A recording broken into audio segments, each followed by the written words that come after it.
نو زه عام طور باندې دا خبره کوم چې بھائی سوشل میڈیا موږ له دا اختیار راکړی دی چې آپ جس چیز پہ جب چاہیں جو کمنٹ کرنا چاہیں کر سکتے ہیں. اسلام موږ له دا اختیار نه راکوي. د بدقسمتۍ نه زموږ په ملک کې فرقواریت چې دی ډېر زیات دی. تاسو نه ګڼئ چې د علماو کردار په دې فرقواریت ختمولو کې لږ کمزوری دی؟ لکه یو کم پوزیټیو کار کول ولا خلک دي خو باغي ول دا مشوره ورکوم چې لکه کم نیگیټیو کار کوي هغه نه ستړي کیږي نه شرمېږي نه چا نه په سترګو کې حیا ده هېڅ مسله هغې ته نه کیږي. کم چې پوزیټیو کانټینټ ولې هغه وایي یار دا خو زما کار نه دی یا کوم علما کرام هغه وایي یار دا خلک به څه وایي دا به څه وایي دا وایي خلک ښځې ګډۍ لګیا دي خلک مطلب څه نه کوي په سوشل میډیا. خو د الحاد قرآن کریم خو ډک دی د دې نه. قرآن کریم خو عقیده توحید مین ټاپک دی د قرآن. نو علما له دې کې محنت کول پکار دي سټډي کول پکار دي. دا اس طریقہ نه د جتا بس یو کس راشي تا نه سوالو کی تو هغه اورټه تم ګستاخ ہو تمہیں شرم نہیں آتی تم بدتمیز ہو دین سوال خو نه ختمېږي. ځکه داسې سوالات حضور علیه الصلاۃ والسلام نو صحابه کړي دي. حضور علیه الصلاۃ والسلام پس یو کس رالو حضور علیه السلام ته وی چې یا رسول الله مالا د زنا اجازت راکا. نو حضور علیه الصلاۃ والسلام دانو چې هغه ورټلو چې ذات تعالی شرم ناراضي دا تو سو کې سکے. بسم الله الرحمن الرحیم. السلام علیکم. قدرمنو مفتی رشید صاحب را سره موجود دی. د دې په ژوند به د دی نه پوښتنې کوو. مفتی صاحب لاول خو یو جهان مننه چې ټایم مو راکړو او زه معذرت ښیم چې تاسو له مې تکلیف درکړو ستاسو د آفس نه د ټول کار مې راباندې پاتې کو او بهر مې روباسلې. مهرباني جزاک الله. تاسو رالی جامع رشید ته تاسو وزټ وکړو. الله دې تاسو له جزای خیر راکړي. ډېره مهرباني. سر دا راته ووایئ چې بچپن مو په څنګه خاندان کې تیر شوی دی ماحول سټریک و دیني و یا څنګه داسې خاندان کې وای چې هغه علم سره علمي تعلق و دیني څه صورتحال و یا تاسو دلته په خپل چوایس باندې رالی دین طرف ته؟ ماحول خو الحمدلله زمونږ چې کم خپل ذاتی فیملی بیک گراؤنډ دی خو الحمدلله دینی بیک گراؤنډ دی. زمونږ والد صاحب هم ماشاءالله دینی علم حاصل کړی دی او ډېر مشران بزرګانو سره ډېر وخت تیر کړی دی. نو بنیادی طور باندې خو کومنګ مدرسو کې سبق ویلی دی یا مدرسې ته راغلي نو دی پسې ټول محنت لکه د والدینو دی. هغوی لکه زمونږ دپاره یو موټیویشن ذریعه وه. ځکه عام طور باندې دا یو کانسیپټ دی چې بھائی که تو خلک چې وایي که نو که ملا جوړ شي خوري به د کم ځي نه. نو دا کانسیپټ خو لکه ټول فیملیز کې ټول خاندانونو کې دا کانسیپټ موجود دي. خو بهرحال هغوی لکه خپل یو استقامت سره مستقل مزاجي سره د خلکو چې څه تانې مانې یا ټولې برداشت کړې نو موږ ته وی چې بھائی تاسو خپل سټډي باندې فوکس کوئ. نو موږ خپل سټډي الحمدلله وکړه او دینی تعلیم هم ورسره حاصل کړو دنیوي تعلیم دواړه هم ورسره حاصل کړو الحمدلله. نو بس دا مختصر شیان. دنیوي تعلیم سر څه کړي دي د کوم ځای نه کړي لږ ده ووایئ. ما دنیوي تعلیم پی ایچ ډي کړې ده ما کراچي یونیورسټي نه. نو 2020 کې ما پی ایچ ډي خپله کمپلیټ کړه. نور هم ریګولر پورا گریجویشن اور پوسٹ گریجویشن ټول سټډیز ما مکمل کړې ده اور بس مې اراده ده چې پوسٹ ډاکټریټ په پاکستان کې یا پاکستان نه بهر هغې ته مې اراده ده انشاءالله. سر ستاسو چونکې پی ایچ ډي ډاکټر هم یې سوشل میډیا سره تعلق هم ډېر دی څه ګڼئ چې د راروان نسل یا د نوجوان نسل لپاره د ټول نه غټه فتنه د دین نه د لرې کولو څه ګڼئ؟ دی وخت کې زما دا خیال دی دا سوشل میډیا چې دی دې ته دا دودھاري تلوار چې ورته وایي لکه دا داسې شی دی که دې نه څوک فایده اوچتول غواړي فایده هم ډېره زیاته ده او که دې باندې څه چیک اینډ بیلنس او څه کنټرول نه نو خطرناک هم ډېر دی لکه دا شی. نو زما دا خیال دی چې دې کې د والدینو کردار ډېر اهم دی لکه دا جین زی جین الفا د دوی چې کم وس مسایل دي نو دې وخت کې ډېره غټه مسله د مسلمانانو دپاره چې وایي آیډنټیټي کرایسس دیو ته دا پته نشته چې موږ څوک یو زموږ تاریخ څه دی زموږ د آبا او اجداد تاریخ څه دی موږ څنګه وخت تیر کړی دی. ځکه علامه اقبال لیکلی دي که نو چې جب آپ کسی قوم کو ان کی تاریخ سے کاٹ دیتے ہیں تو آپ ان کی جڑ کاٹ دیتے ہیں. نو هغه ته دا لګي لکه موږ اوس پیدا شوي یو نه زموږ شاته څوک تیر شوي دي نه مخکې څوک دي بس موږ څه لکه نوی نسل پیدا شوي یو.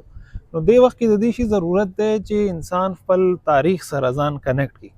دې کې ظاهره خبره چې د والدینو ډېر غټ رول دی د یونیورسټیز مدارس څومره چې ایجوکیشنل انسټیټیوټس دي د هغوی دې کې ډېر غټ رول دی. زه وایم چې هغوی د آیډنټیټي یو مسلمان ماشوم ته هغه کې پوهه کړي چې بھائی ستا دا پہچان دی تو مسلمان ہے ستا خدای دی رسول دی دین دی چې کم از کم خپل دین باندې دینی اقدار زمونږ چې کم روایات دي نورم دي ویلیوز دي چې په هغې باندې کم از کم هغه پوښتئ. ادروایز که هغه سوشل میډیا میس یوز کوي یا بالکل وداؤٹ اینی چیک اینڈ بیلنس هغه استعمالوي نو خامخا لکه دې کې خطره ده چې د هغه دین هم خطرې کې دی روایات هر څه خطرې کې دي. لکه سر دره تو وایي چې کم هغه سوال دی چې د هغې په جواب کې تاسو ډېر محتاط یې سوالات محتاط لکه پرسنل لائف سره متعلق اسې فقهي یا شرعي مسائل یا کم نوعیت پرسنل لائف محتاط ما ته خو څه خاص سوال ذهن کې نشته او که څوک تپوس وکړي او یو دم چې وایي نو دماغ میں الارم بج جائے نو بیا به پته لګي. سر دا تو وایي چې د سوشل میډیا د وجې په دیني علم په ترویج کې فائدہ ده که د هغې د وجې کنفیوژن کریټ شوی دی. مختلف مکاتب فکر خلک راځي علما راځي او خپل مکاتب فکر چې دی بیانوي نو د هغې د وجې کنفیوژن ستاسو په خیال کریټ شوی دی که نه فائدہ ده؟ اصل کې بیسیکلی مسله دا ده سوشل میډیا خو لکه هر چاله ایکسس ورکړی دی که نو چې هغه څه ویل غواړي څه لیکل غواړي څه کمنټس کول غواړي. نو زه عام طور باندې دا خبره کوم چې بھائی سوشل میڈیا موږ له دا اختیار راکړی دی چې آپ جس چیز پہ جب چاہیں جو کمنٹ کرنا چاہیں کر سکتے ہیں. اسلام موږ له دا اختیار نه راکوي. نو سوشل میډیا باندې دې کې خو نو ډاؤټ چې بھائی کنفیوژن پیدا شوی دی. اوس دې وخت دې شي باندې غور کولو ضرورت دی چې کوم پازیټیو کانټینټ جوړول والا خلک دي پازیټیو کار کول والا خلک دي دا په سوشل میډیا نه راځي نو دا کنفیوژن به نور زیاتېږي. ځکه دا خو یو میډیم دی او خلک استعمالوي. دا خو موږ نشو کولی چې وایي سړی وایي چې وایي پرېږده سوشل میډیا دا خو فتنه ده دا دی هغه دی. نو کم چې لکه غلط کار مثال فلمونه جوړیږي ډرامې جوړیږي هر قسم کانټینټ جوړیږي که یو دینی او پازیټیو مثبت کانټینټ څوک جوړوي که هغه خپل کانټینټ پرېږدي نو دا خو به لکه نور مسایل کریټ کېږي. نو لکه دې نه چې وایي که نو تیښته نشته لکه مفر اور خلاص نشته خامخا لکه یو کم پازیټیو کار کول ولا خلک دي خو هغوی له دا مشوره ورکوم چې لکه کم نیګیټیو کار کوي هغه نه ستړي کېږي نه شرمېږي نه چا نه په سترګو کې حیا ده هېڅ مسله هغې ته نه کېږي. کم چې پازیټیو کانټینټ ولې هغه وایي یار دا خو زما کار نه دی یا کوم علماء کرام هغه وایي یار دا خلک به څه وایي دا به څه وایي دا وایي خلک ښځې ګډۍ لګیا دي خلک مطلب څه نه کوي په سوشل میډیا باندې لګیا دي. نو که پازیټیو کار موږ نه کوو دا خو موږ هغوی ته میدان خالی پرېښو دا خو ډېر نقصان بیا کوي. سر دا راته ووایې چې د بدقسمتۍ نه زموږ په ملک کې فرقهواریت چې دی هم ډېر زیات دی. تاسو نه ګڼئ چې د علماو کردار په دې فرقهواریت ختمولو کې لږ کمزوری دی؟ اصل کې دې کې بنیادی مسله دواړو طرف ته ده. زما دا خیال دی چې موږ عوام چې کم خلک زیات فالو کوي هغه زیات تر داسې ووایه خطیبان ذاکران واعظان جلسو کې تقریرونو کول والا خلک دا فالو کوي. کم چې اهل علم خلک دي کم چې مثال مضبوط سنجیده علم والا خلک دي یا کله دا کارونه نه کوي. مثال تاسو کراچۍ کې دارالعلوم کراچۍ ته لاړ شئ مفتی تقی عثمانی صاحب دی مفتی رفیع عثمانی صاحب رحمۃ اللہ علیہ دی مفتی شفیع صاحب رحمۃ اللہ علیہ جامع الرشید ته راشئ بنوري ټاون ته لاړ شئ فاروقیه ته لاړ شئ کوم بیت السلام ته لاړ شئ څومره غټې ادارې که تاسو ته ملاویږي کم مکتب فکر تم مفتی منیب الرحمان سے پسې لاړ شئ اهل حدیث علما پسې لاړ شئ تاسو ته به هغوی کې دا تشدد اهل علم کې به نه ملاویږي. کم چې سنجیده پړه لیکه علما دي او د هر مکتب فکر چې کم نماینده خلک دي دا مسله صحیح یو سړی دی که ډېره مطالعه څه نشته او هغه ته پته ده چې یار یو دوه تقریرونه وکړه اور ولګوه خلک وایي چې دا نر ملا دی زموږ دا نر ملا خوښ دی دا نور خو مړه هسې چې وایي اردو کې پھوس پھوسا مولوي یې نو هغه وایي مړه دا خو د خبرو خوند یې نشته. نو عوام له دا شی خوند ورکوي عوام له هم پکار ده چې داسې علما یا داسې واعظین خطبا ذاکرین چې هغه اور لګوي خلکو کې نفرتونه پیدا کوي تفریق پوره یو اختلاف دی که نه مکاتب فکر اختلاف یو حقیقت دی د حقیقت نه انکار نشته او هغه اختلافات لکه ډېر سټرونګ بیسز باندې دي هغې نه انکار نشته خو آیا که تو نفرت انګیز تقریر وکړې هغې نه به څه وشي مثال نفرت انګیز تقریر نه به مکتب فکر ختم شي فرقه به ختم شي یا مسلک به ختم شي خو نه ختمیږي خلکو کې به تشدد او نفرت پیدا کیږي. نو زما دا خیال دی چې عوام له دا پکار دی چې کم مثبت ځکه اوس که تو نیګیټیو کانټینټ سوشل میډیا باندې واچوه به میلیونز اف ویوز هغې باندې راشي اختلافي ویډیو واچوه ټول خلک وایي بھائی تا دا نر کار وکړو زبردست کار دی وکړو او که تو یو مثبت لکه موږ سیرت باندې کورس شروع کړی دی خپل یوټیوب چینل باندې تقریبا داسې ووایه 15 کال نه زه په دې لګیا یم که اوس تو سیرت باندې یا پازیټیو کانټینټ جوړی هغې خلکو ته پته هم نه تو به ورته لکوې نو زه وایم عوام له هم دا پکار ده چې کوم مثبت او پوزټیو کار کول ول خلک دی هغه فالو کی او هغه دی موټیویټ کی، نو دا رو به دا بهتر شي. سر زما اخیری دوه سواله. یو اسلام د ډیر زیات لو چیلنج دی هغه د الحاد نه دی. وس ریسنټلی د جاوید اختر او د مفتی شمایل ندوی هغه کم ډیبیټ شوی دی.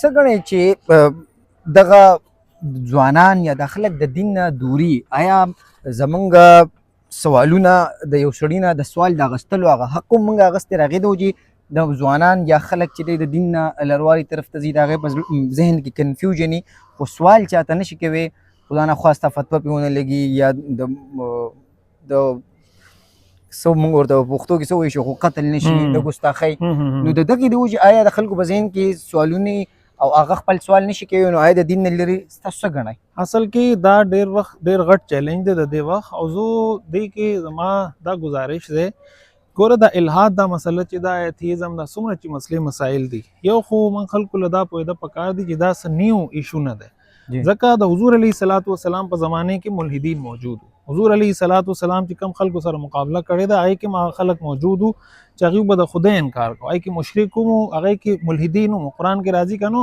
وقالوا ما هي الا حیاتنا الدنیا نموت ونحیا وما یهلکنا الا الدهر، کہ یہ تو دنیا کی زندگی ہے، ہم مرتے ہیں اور جیتے ہیں اور ہمیں مارتا ہے تو زمانہ مارتا ہے، لیکن نیچرلزم ہوتا ہوا ہے، ایسا وطم ہوا ہے. نو حضور علیہ الصلوۃ والسلام احادیث حکم داغه ډېر جوابات موجود دي. قرآن کریم کې خدای الہاد قرآن کریم خو ډک دی دینا، قرآن کریم خو عقیده توحید مین ټاپک دی د قرآن. نو علما له دې کې محنت کول پکار دي، سټډي کول پکار دي. دا اس طریقہ نه د جتا بس یو کس را شیطان سوالو کی تو هغه اورټه تم گستاخ ہو، تمہیں شرم نہیں آتی، تم بدتمیز ہو، دین سوال خو نه ختمېږي. دی وخت کې ځکه سوشل میډیا باندې هر نوجوان موجود دی، هغه هر څه ګوري لګیا دی، نو ضرورت د دې شي دی ښه عوام علم دا پکار دی. بعض اوقات مثال یو سړي ذهن کې سوال رالو خپل کلی مولا پسې لاړو کېدای شي عام مولوي صاحب له جواب نه ورځي، ځکه هر سړي له هر څه جواب نه ورځي او دا څه د عیب خبر هم نه ده، ځکه چې دا دعوه خو څوک هم نشي کولی چې ماله د هر سوال جواب راځي. نو علماو دا لیکل دي که جواب نه راځي سړی دی وایي لا ادري مجھے نہیں پتا. نو مثال موږ چې علاج کوو که نو یو ډاکټر پسې لاړ شو هغه نه هغه ونه شي بهتري، بل ډاکټر پسې لاړ شو، څوک پسې کراچۍ ته راشي، څوک اسلام آباد ته لاړ شي، که یو ملا نه چاته جواب نه ملاویږي د هغې دا مطلب نه دی چې د دې موضوع دی یا د دې سوال جواب موجود نه دی. آج وہی کہ نو آپ کو اگر کسی چیز کا علم نہیں ہے اس کا مطلب یہ نہیں کہ وہ چیز موجود نہیں ہے، تو کېدای شي هغه له جواب نه ورځي بل چا پسې لاړ شه، بل چا پسې لاړ شه. بس مثال مفتی شمایل ندوی صاحب هغه کو، مفتی یاسر ندیم صاحب دی، قیصر راجا صاحب دی، بس دا د دې داسې ووایه د دې ټاپک سپیشلیسټ دي. بس که مثال سړی او د کلي یا د بانډي ملا نه تپوس کوي هغه ته مسله نه ده پته، صحیح ده، هغه د یو بل ملا پسې لاړ شي، خو دا د یو معیار نه جوړوي چې زما کلي ملا له د دې جواب نه ورځي نو دې مطلب د دې جواب موجود نه دی. دا لکه خپله یو مسکنسپشن دی، غلطه خبره ده. نو واقعي یو چیلنج دی، خو لکه داسې څه نوې خبره نه ده. دې باندې امام غزالي، امام رازي، زموږ چې څومره مشران مفسرین محدثین تیر شوي دي ډېر تفصیلي خبره هغوی په دې ټولو ټاپکس باندې کړې ده. نو که هغه سړی سټډي کې هر مسلې هر شي جواب پای کې موجود. سر په دې کې دام ده چې بیا دغې علماو له هم نه دي پکار چې یو سړی په هغې یو سوال باندې جواب ونه ورځي. نه نو دا خو پکار بالکل لکه غلطه طریقه ده، ځکه داسې سوالات حضور علیه صلات وسلام نو صحابو کړي دي. حضور علیه صلات وسلام پسې یو کس رالو، حضور علیه السلام ته وی چې یا رسول الله ماله د زنا اجازت راکا. نو حضور علیه صلات وسلام دا نو چې هغه ورټلو چې ذات تعالی شرم نه راځي دا تو څوک سکه. حضور علیه صلات وسلام ډېر په طریقې سره هغه ته وی چې که مثال تو دا خپل والدې دپاره دا کار خوښې، هغه وی نه. نو حضور علیه السلام وی چې څوک هم خپل والدې دپاره دا شی نه خوښوي، تو خپل خاله دپاره دا شی خوښې، هغه وی نه. نو حضور علیه السلام وی چې دا څوک هم خپل د ترور دپاره نه خوښوي. دغه شان سوالات یې وکړو، هغه وی یا رسول الله زما تشفي وشوه، زما زړه کې چې څومره اشکالات وو. نو داسې قسم سوالات حضور علیه صلات وسلام هم خلکو کړي دي. سوال کول خو غلط خبر نه دی، یو سړي دماغ کې ډاوټ دی څه مسله ده، علما ذمہ داری ده. اصل کې علما خپل بعض اوقات ریسرچ نه کوي، تحقیق نه کوي، ځان اپډیټ کوي، نو زمانې سره چیلنجز څه دي، مسائل څه دي، هغې ورته آګاهي نه.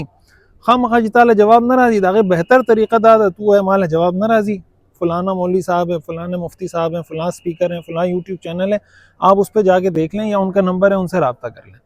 خو دا ګستاخي ډایرکټ چې څوک سوال وکړي ګستاخي دا خو بالکل د شریعت مزاج هم نه دی د سیرت طریقه هم نه ده بالکل غلطه طریقه ده سره ډیره مهرباني ستاسو ټایم ما دلې تکلیف در کو یو ځل بیا ما زیات خایم ډېره مهرباني ستاسو Thank you مهرباني so much. جزاک جزاک